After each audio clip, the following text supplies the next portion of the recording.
When I say I'm a Christian mystic, I'm not saying that I'm a part of some religion, that I follow a bunch of rules to be accepted and included into some cult with rituals and things like that, that I have to do anything to attain unity with God. No, I say Christian mysticism because it is a mystical union that we have with God through the finished work of the cross, of what Jesus Christ did, and how he brought us into himself, that we are co-crucified with Christ. It is no longer I that live, but it's Christ that lives in me. But yet there's still this uniqueness and individuality to me, and how he loves me and I love him, and I get to experience this. I get to experience heaven on earth.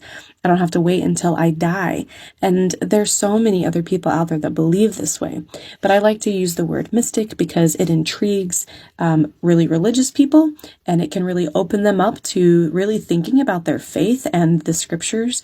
And it can also really intrigue people that have never heard of this. They've never heard of Jesus talked about this way.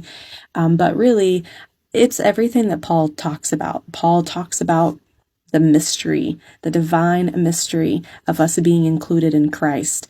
He talks about how we are divinely and perfectly united back to God, that Jesus, who knew no sin, became sin so that we might not live in bondage to sin any longer. Jesus is the vicarious man. He lived for you and as you. He was the perfect sacrifice for you on your behalf.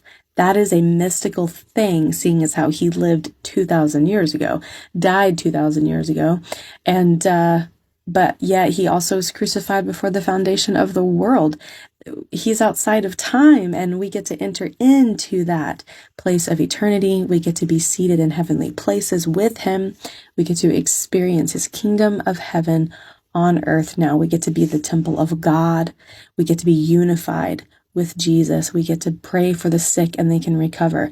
We get to get words of knowledge for people that we don't even know. It's just fun.